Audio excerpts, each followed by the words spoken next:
اس کے جہاں تک فضائل و فوائد کا تعلق ہے، ایک فائدہ یہ ہے کہ اگر کسی کو شیطانی یا نفسانی وساوس آتے ہیں،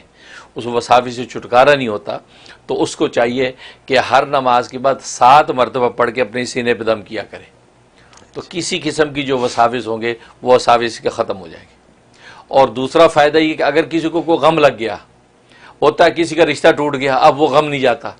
ہے، یا کسی کو طلاق ہو گئی اس کا غم نہیں جاتا، یا کوئی فوت ہو گیا اس کا پیارا، اس کا غم نہیں جاتا، اس غم میں ایسا گھلتا شب و روز کو راہ نہیں نظر آتی، اس کے لیے ہر نماز کے بعد سورۃ الم نشرح کو 7 مرتبہ پڑھے، اور رات سونے سے پہلے یہ 71 مرتبہ پڑھے، اول آخر 11 مرتبہ درود شریف کے ساتھ 71 ٹائم پڑھ کے اپنے سینے پہ دم کرے اور دعا کر لے، تو کیسا بھی بڑا غم ہو 7 دن ہی عمل کرے گا، اس کے دل سے وہ غم اور بوجھ ختم ہو جائے گا۔ بہت بڑی بات ہے، بہت زبردست فائدہ ہے، کیونکہ دلوں کا اختیار انسان کے ہاتھ میں ہوتا نہیں تو انسان قابو میں نہیں رہتا، اور اسی وجہ سے یہاں کے لوگ بہت سے انزائٹی کا شکار ہو جاتے ہیں، ڈپریشن میں چلے جاتے ہیں، جس کو یہاں کی زبان میں کہتے ہیں، تو یہ زبردست اس کا یہ علاج ہے۔ اگر کسی اور کے لیے کرنا ہے، کوئی بچہ ہے کوئی بڑا ہے، تو دم کر کے پانی دم کر کے اس کو پلاتے رہیں، اس کا وہ دل کا غم بالکل صاف ہو جائے گا۔ اور تیسرا فائدہ یہ ہے کہ اگر کسی پہ قرض چڑھا ہوا ہے تو اس کے لیے اس کے اندر بڑی تاثیر ہے کہ 41 مرتبہ فجر کے بعد پڑھے، فجر کے بعد 41 مرتبہ پڑھے، اور اول آخر 11 مرتبہ درود شریف، یہ 7 دن پابندی سے کر لے تو اللہ اس کو مالدار کر دیں گے، نہ صرف قرض اترے گا کہ مالدار ہو جائے گا، اور اگر ہمیشہ جاری رکھے گا 7 دن کے بعد تو کبھی غریب نہیں ہوگا۔ یہ اس کے اندر بڑی زبردست تاثیر ہے حضرت، یہ تو ملین ڈالر بالکل واقعی ایسی صورت ہے۔ اور ایک اس کا فائدہ یہ ہے کہ انسان جو ہے وہ مختلف طرح کے احوال، اس کو بیماریوں کے آتے ہیں، طرح طرح کی بیماریاں گھر میں آ گئیں، طرح عوارض آ جاتے ہیں، حادثات آ جاتے ہیں، سمجھ میں نہیں آتی کریں کیا، تو سورۃ الم نشرح 360 مرتبہ اس کا ایک وقت میں بیٹھ کے اس کا ختم کر لیں، اول آخر 11 مرتبہ درود شریف کے ساتھ۔ اکیلا آدمی بھی کر سکتا ہے، چند لوگ مل کے بھی کر سکتے ہیں، پڑھ کے پانی دم کریں، پانی سب کو پلا دیں جن کو پلا سکیں، باقی گھر میں چھڑک دیں، تو گھر ہر طرح کی آفتوں، بیماریوں اور مصائب سے صاف ہو جائے گا۔ یہ اس کا یہ فائدہ، کمال، ہاں بہت اچھا فائدہ۔ اور ایک فائدہ اس کا یہ ہے کہ سورۃ الم نشرح جو ہے، انسان جو ہے ظاہر ہے کہ دنیا کے اندر انسان کے احوال ہر طرح کے ہیں، اولادیں بگڑ جاتی ہیں، خود انسان بس اوقات بے دینی غفلت کا شکار ہو جاتا ہے، یا بیوی شوہر کے لیے فکر مند رہتی ہے، یہ نماز نہیں پڑھتا، بے دینی اختیار کرتا ہے، اور آج کل تو ایسا ہے کہ نوجوان نسلیں جو ہیں وہ غفلت و بے دینی اور بلکہ عقیدہ آخرت سے بھی جا رہی ہے، اس کے لیے بڑی زبردست تاثیر ہے۔ ایک مرتبہ فجر کے بعد سورہ قاف پڑھنی ہے، قاف سورہ قاف پڑھنے کے بعد یہ جو سورت ہے، یہ اس کو اس کے بعد جو ہے 101 دفعہ پڑھنا ہے۔ پڑھنے کے بعد آپ دعا کریں اس غافل کے لیے، اور پانی وانی دم کر کے اس کو پلا سکے تو پلا دیں، تو یہ 7 دن پابندی سے کر لیں، تو کسی بھی قسم کی دینی غفلت اس کے اندر ہوگی یا ایمان اس کا ڈاماڈول ہوگا، اللہ تبارک و تعالیٰ اس کو شرح صدر اسلام کا عطا فرما دیں گے اور دین پر وہ مستقیم ہو جائے گا۔ تو حضرت جیسے آج کل کے بچے جو غافل ہیں اسلام سے، یہاں کی پیدائش غافل ہیں، ماں باپ بہت چاہتے ہیں کہ وہ اسلام کی طرف لوٹیں، تو ان کے لیے کتنا کارآمد ہے، بہت زبردست کہ جو سورہ قاف تلاوت کریں، اس کے بعد 101 دفعہ پڑھ کے ان کو پانی پلائیں، دعائیں کریں، تو اللہ ان کی دینی غفلت کو ختم کر دیں گے۔ اور ایک اس کا مال میں برکت کا بڑا زبردست اثر اس کے اندر ہے کہ جو مال تجارت ہے یا آپ نے جو کمایا ہے، اس کمائی کے اوپر 3 مرتبہ پڑھ کے پھونک لیا کریں، بس سمجھے کہ مال کی برکت ایسی ہوگی کہ آپ حیرت انگیز معاملہ ہے، مطلب تنخواہ ملی یا پے چیک ملا تو 3 مرتبہ پڑھ کے اس میں پھونک لیا کریں، پھر خرچ کریں،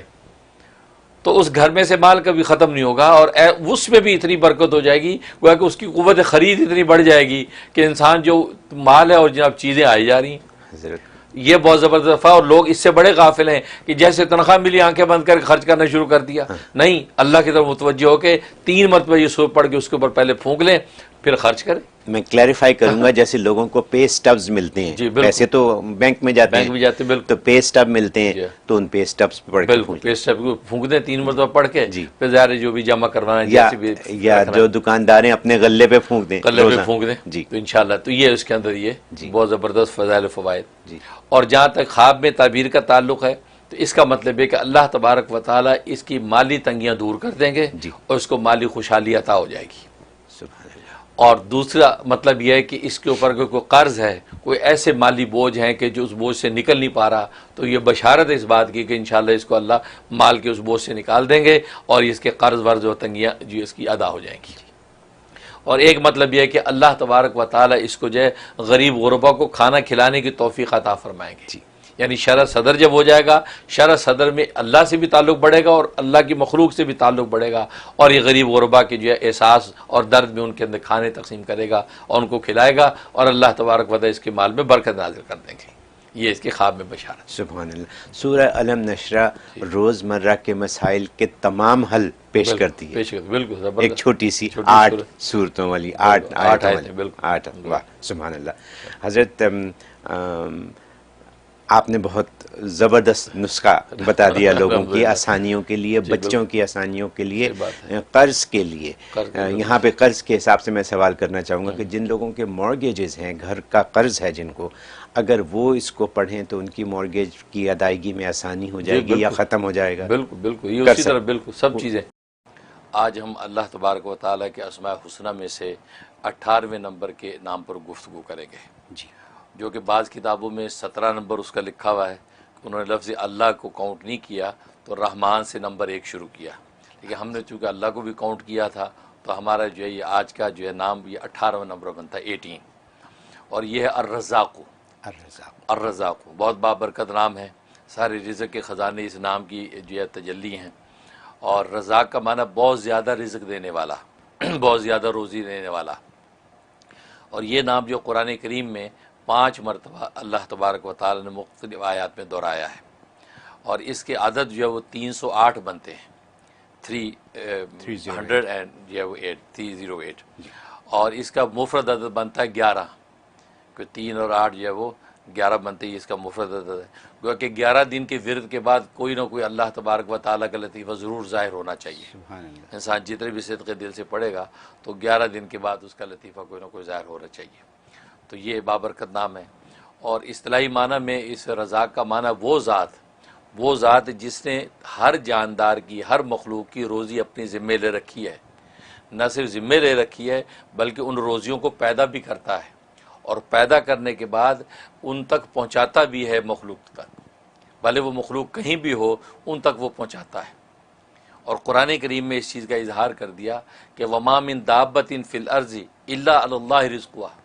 کہ روئے زمین پر کوئی بھی چوپایا چلنے والا جاندار ایسا نہیں ہے کہ مگر اس کا رزق اللہ کے ذمے ہے۔ وَيَعْلَمُ مُسْتَقَرَّهَا وَمُسْتَوْدَعَهَا، اور اللہ تبارک و تعالیٰ اس مخلوق کے مستقل ٹھکانے کو بھی جانتا ہے اور اس کے عارضی ٹھکانے کو بھی جانتا ہے۔ سبحان اللہ۔ یعنی اس میں اس بات کا اشارہ ہے کہ دنیا کے اندر اگر آپ اپنا ٹھکانہ بدلیں تو متعلقہ اداروں کو اطلاع کرنی پڑتی ہے کہ جو ہمارا ایڈریس چینج ہو گیا ہے، اب ہمارا چیک وہاں بھیجیں، ہے نا؟ تو نہ کرے تو وہ جو آپ کا چیک ادھر ادھر ہو جائے گا۔ اللہ فرماتے آپ کو ہمیں کہنے کی ضرورت نہیں ہے، آپ جہاں مستقل رہتے وہ بھی ہمیں پتہ ہے، عارضی طور پہ کہیں ٹھکانہ آپ کرتے ہیں وہ بھی ہمیں پتہ ہے، آپ کا رزق وہیں پہنچے گا، لہذا پہنچتا ہے۔ انسان مسافر ہو تو پہنچتا ہے، گھر میں مقیم ہے تو بھی پہنچتا ہے۔ بلکہ اس پر جو حضرت موسیٰ علیہ السلام کا واقعہ بڑا دلچسپ آتا ہے کہ حضرت موسیٰ علیہ السلام کو اللہ تبارک و تعالی نے جب کوہ طور پہ تجلی دکھائی اور آپ نے یہ سمجھا کہ آگ ہے، اور اپنے اہلیہ جو ہے وہ درد ذیل میں تھیں، تو آگ لینے کے لیے وہاں گئے تو پتہ چلا وہاں تو رب کریم کی تجلی تھی، تو اللہ تبارک و تعالی سے ان کی گفتگو ہوئی، کلام ہوا اور وحی نازل ہوئی، اور ساتھ ہی حکم ہوا کہ فرعون کے پاس جاؤ دعوت حق دینے کے لیے۔ اب یہ دل میں سوچنے لگے کہ اہل خانہ کا کیا ہوگا، ان کا خیال کون کرے گا، پیچھے جو بھی میرے ساتھ میرے کفایت میں لوگ ہیں ان کے رزق روٹی کا کیا بنے گا۔ تو یہ خیال آیا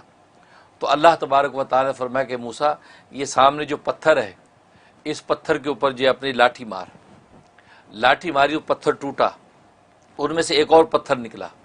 فرمایا اس دوسرے پتھر پہ لاٹھی مار، وہ ٹوٹا، اس میں سے ایک اور پتھر نکلا، فرمایا تیسرے پتھر پہ پھر مارا تو ٹوٹا، اس میں سے ایک چھوٹا سا کیڑا جس کے منہ میں سبز پتا ہے، وہ غذا ہے وہ کھا رہا ہے، اور یہ ترانہ پڑھ رہا ہے کہ سبحان من یرانی ویعلم مکانی، کہ پاک ہے وہ ذات کہ جو مجھے دیکھ رہی ہے اور میرے اس ٹھکانے کو بھی جانتی ہے، وہ یسمع کلامی، اور میرے کلام کو بھی سنتی ہے، یذکرنی ولا ینسانی، اور مجھے یہاں پر بھی یاد رکھے ہوئے ہے کہ مجھے رزق پہنچا رہی ہے اور مجھے بھولی نہیں ہے۔ سبحان اللہ۔ تو اللہ تبارک و تعالیٰ فرمایا موسیٰ میں اس کیڑے کو یہاں خوراک پہنچا سکتا ہوں تو تیرے اہل خانہ کا میں کفیل نہیں ہو سکتا؟ تم پریشان نہ ہو، تو میرے کام میں لگ، میں تیرے کام میں لگوں گا۔ تو مطلب یہ اللہ تبارک و تعالیٰ کے رازقیت کا عالم ہے کہ جہاں بھی ہوتا ہے اسی جگہ رزق پہنچاتا ہے۔ اس لیے علماء نے لکھا ہے کہ رزق کی دو قسمیں ہیں، ایک رزق خاص ہے، ایک رزق عام ہے۔ رزق خاص کا مطلب یہ ہے کہ وہ رزق کہ جس کا تعلق ایمان و یقین کے ساتھ ہے، کہ اللہ تبارک و تعالی ایمان و یقین کا جو رزق، دلوں کا جو رزق عطا کرتے ہیں اور رزق حلال کی دولت سے جو منور کرتے ہیں، یہ رزق خاص ہے۔ اور ایک رزق عام ہے کہ جو دنیا اور سامانوں کا جو رزق ہے، یہ اللہ تبارک و تعالی بلا تفریق کافر مومن سب کو عطا کرتے ہیں، لیکن رزق خاص جو ایمان و معرفت کا رزق ہے وہ صرف اللہ تبارک و تعالی مومنین کو عطا کرتے ہیں، اور اہل ایمان کو اللہ یہ توفیق دیتے ہیں کہ وہ رزق حلال کی کوشش کرتے ہیں۔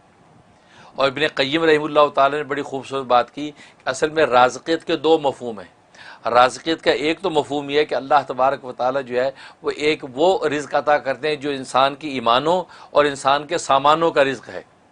اور وہ اپنے انبیاء اور اولیاء کے ذریعے سے اللہ تبارک و تعالی مخلوق تک پہنچاتے ہیں۔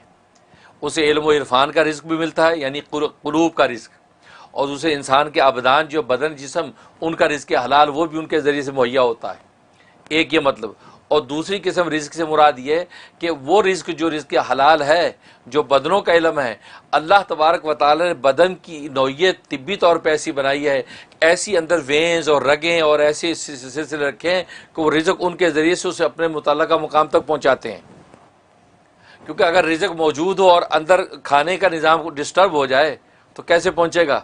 تو فرمایا کہ انسان جب کھاتا ہے تو وہ نالیاں اللہ نے ایسی بنا رکھی ہیں کہ ہر چیز اپنے اپنے مقام پہ جا رہی ہے، پانی اپنے مقام پہ جا رہا ہے، غذا اپنے مقام پہ جا رہی ہے، ہر چیز اپنے اپنے مقام پہ ٹھہر رہی ہے۔ اور پھر کھانے کے بعد انسان اگر الٹا ہو جائے تو وہ کھانا باہر پلٹتا نہیں ہے، یعنی ایسا نظام رکھا کھانا گیا اب وہ پلٹ کے باہر نہیں آتا۔ اور میں یہ جو دوسرا رزق کا مفہوم ہے کہ اللہ نہ صرف کھلا دیتا ہے بلکہ کھلانے کے بعد وہ اس کو اپنے اپنے مقام پر پہنچا دیتا ہے اور اس کے اچھے اور نیک اثرات ظاہر کرتا ہے۔ یہ اللہ تبارک و تعالیٰ کی رازقیت ہے جو کسی دوسری ذات کو حاصل نہیں ہے۔ اس لیے اللہ تبارک و تعالیٰ رزاق ہے، یعنی بہت زیادہ روزی دینے والا، مطلب نہ صرف روزی دینا بلکہ روزیوں کو پیدا بھی کرتا ہے اور اپنے اپنے مقام پر ہر ایک کو اس کی روزی پہنچا بھی دیتا ہے۔ یہ رازق ہے۔ اور جہاں تک اس کے فضائل و فوائد کا تعلق ہے تو ایک اس کا فائدہ یہ ہے کہ اگر کوئی شخص چاہتا ہے کہ مشکلات اور باریک بین چیزیں، خاص طور طالب علم، پروفیسر اور اسی طریقے سے لیکچرر، پڑھنے پڑھانے والا آدمی چاہتا ہے کہ باریک بینی مجھے حاصل ہو جائے، تو صبح اٹھتے ہی نہار منہ، ابھی اسے کلی نہیں کی، منہ نہیں دھویا، اٹھتے ہی 20 دفعہ یا رزاقو کا ورد کر لیا کرے۔ 20 دفعہ بستر بیٹھے بیٹھے یا رزاقو یا رزاقو یا رزاقو، بس اس کے بعد اپنے کام میں لگے۔ اور میں اللہ تبارک و تعالی اس کو ذہن کو ایسا کشادہ اور تیز کر دیں گے کہ باریک سی باریک بات بھی سنتے جھٹ اس کے نتیجے کو پہنچ جائے گا، ایسا ذہن کھول دیتے ہیں۔ یہ اس پہ فائدہ۔ اور دوسرا فائدہ یہ ہے کہ اگر کوئی چاہتا ہے کہ گھر کے اندر رزق کی فراوانی ہو جائے اور گھر سے بیماریاں اور آفتیں نکل جائیں اور گھر جناب جنت نظیر بن جائے، تو فرمایا کہ وہ شخص روزانہ صبح کی نماز پڑھنے کے بعد، فجر کی نماز کے بعد اپنے گھر کے چاروں کونوں میں 10 مرتبہ یا رضا کو پھونک دیا کرے، اور اس کونے سے شروع کرے جو کونا جو قبلے کی طرف سیدھی طرف ہے۔ اگر قبلہ ادھر ہے تو سیدھی طرف کا کونا وہ ہے، تو سب سے پہلے اس کونے پہ کھڑا ہو کے یا رضا کو 10 دفعہ پڑھ کے 3 دفعہ پھونک دیا، پھر الٹی طرف آ جائے، پھر 10 دفعہ پڑھ کے، اس کے بعد یہ پیچھے کی طرف آ جائے 10 دفعہ، پھر اس طرف، تو گویا کہ چاروں کونوں پہ 10 دفعہ پھونک دیا کرے تو گھر میں رزق کی فراوانی ہو جائے گی، غیب سے رزق آئے گا اور کوئی بیماری گھر میں نہیں ٹھہرے گی۔ ایسا زبردست فائدہ ہے۔ اور تیسرا فائدہ اس کا یہ کہ اگر کوئی چاہتا ہے میں دولت مند ہو جاؤں، مال و دولت ہاتم تائی بنوں، بانٹوں بھی اور اللہ عطا بھی کرے، تو فرمایا کہ وہ شخص جو ہے فجر کی سنت اور فرض کے درمیان 550 مرتبہ 550 ٹائم جو ہے یا رضا کو ورد کریں، اول آخر 11 مرتبہ درود ابراہیمی پڑھ لے، اور یہ کرنے کے بعد اب یہ فرض نماز اپنی فجر کی ادا کرے۔ فرمایا کہ جناب ایسا اللہ غیب سے اس کے انتظامات کریں گے، قرضے اتریں گے اور وہ دولت مند ہو جائے گا، مالدار ہو جائے گا۔ یہ اس میں زبردست فائدہ۔ اور ایک اس کا فائدہ یہ ہے کہ اگر کوئی چاہتا ہے کہ میں جس سے ملاقات کرنے جا رہا ہوں وہ میری جو حاجت و ضرورت ہے وہ اس سے پوری ہو جائے، اس کے دل میں اللہ ڈال دے کہ وہ میرا یہ کام کر دے، فرمایا کہ جب اس کے پاس پہنچے تو 17 مرتبہ 17 ٹائم یا رضا کو پڑھ کے اور اس کے اپنی درخواست پیش کر دے تو اللہ تبارک و تعالی اس کے ذریعے سے اس کی ضرورت پوری کر دیں گے اور کسی قسم کی کوئی رکاوٹ نہیں آئے گی۔ اور ایک فائدہ یہ ہے کہ اگر جو ہے یہ چاہتا ہے کہ اللہ تبارک و تعالیٰ کیا کوئی خاص مقام اور قرب مجھے حاصل ہو جائے، ظاہر ہر بندے کی خواہش ہوتی ہے، تو فرمایا تنہائی میں بیٹھ کے وہاں نہ کوئی بچہ ہو نہ کوئی بڑا ہو، اکیلے تنہائی میں بیٹھ کے 1000 مرتبہ پوری یکسوئی کے ساتھ یا رزاقو کا ورد کرے اور اللہ سے مقام خاص مانگ لے۔ فرمایا کہ ابھی ایک چلہ پورا نہیں ہوگا تو اللہ تبارک و تعالیٰ اپنا خاص قرب اس کو عطا کر دیں گے اور وہ محسوس کرے گا۔ یہ زبردست فائدہ۔ اور ایک فائدہ یہ ہے کہ اگر کوئی قیدی ہے، قید میں ہے بے گناہ، تو قیدی کو چھڑانا چاہتا ہے یا کوئی مریض ہے بیچارہ وہ مرض سے چھٹکارا چاہتا ہے تو فرمایا کہ 125 مرتبہ پڑھ کے آپ اس قیدی کے لیے دعا کریں، اول آخر 11 مرتبہ درود شریف، یا جو مریض ہے اور اس مریض کے لیے 125 مرتبہ پڑھ کے آپ جو اس کی صحت کی دعا کریں، اللہ تبارک و تعالیٰ یہ 3 ہفتے کے اندر ہی انشاءاللہ اس قیدی کو رہا کر دیں گے اور اس مریض کو شفا دے دیں۔ یہ زبردست کے فوائد حضرت ماشاءاللہ۔ اور جہاں تک خواب میں تعبیر کا تعلق ہے، میں خواب میں اگر یہ دیکھا اس کا مطلب ہے کہ اللہ تبارک و تعالی اس کو اپنا قرب خاص عطا کریں گے اور دین دنیا کے جو ہے رزق اور دولتیں اس کے لیے آسان کر دیں گے، لہٰذا یہ صدقات کا اہتمام کرے، مالی صدقہ غریبوں میں بانٹنا شروع کر دے، اللہ مقام خاص بھی دیں گے اور رزق کی فراوانی کر دیں گے۔ یہ تعبیر۔ سبحان اللہ۔ حضرت یہ جو رزق کی جو آپ نے آج تعریف بیان کر دی ہے، رزق خاص، رزق عام، اور اس کے علاوہ جو آپ نے اتنی ایکسپلینیشن دے دی ہے، یہ پہلے نہیں سنی کسی، میں نے نہیں سنی، اور مجھے یقین ہے کہ ہمارے دیکھنے والوں میں سے بہتوں نے اس کو نہیں سنا نہ اس کو سمجھا۔ آج جو یا رزاقوں کے اوپر جو بات ہو گئی ہے، اگر ہم اس کو اپنا لیں واقعی تو ہمارا تو بیڑا پار ہے، سب مسئلے حل۔ یہ اگر میں انگریزی میں کہہ دوں کہ آج آپ نے $1 ملین سولوشن دے دیا۔ صحیح بات ہے۔ کیونکہ اگر فجر کے وضو سے پہلے 20 دفعہ پڑھ لیں، کتنے 2 سیکنڈ لگتے ہیں، 2 سیکنڈ، ٹھیک ہے، وہ پڑھ لیں، پھر اس کے بعد سنتوں اور فرض کے درمیان 550 دفعہ پڑھ لیں، ٹھیک ہے، اور پھر اپنے گھر کے چاروں کونوں میں اگر آپ پڑھ کے پھونک مار 10 مرتبہ، 10 دفعہ، کیا دیر لگتی ہے، ٹھیک ہے، تو یعنی یہ ساری آپ کی جو برکتیں ہیں وہ آپ نے اکٹھی کر لیں، جانماز پہ بیٹھے بیٹھے ہو سکتی ہیں ساری، ٹھیک ہے، اور اس کے بعد پھر مریضوں کے لیے بھی ہو گیا، دولت کے لیے بھی ہو گیا، اور قرب اللہ اس کے لیے بھی ہو گیا، تو اور کیا کرنا ہے ہمیں، اور کیا چاہیے ہمیں، تو سب کچھ تو ہو گیا۔ یہ اتنی باتیں اور اتنی قیمتی باتیں، سبحان اللہ سبحان اللہ۔ مجھے یقین ہے کہ دیکھنے والے اس سے بہت فائدہ اٹھائیں گے، میں بھی اٹھاؤں گا، آپ سب بھی اٹھائیے گا۔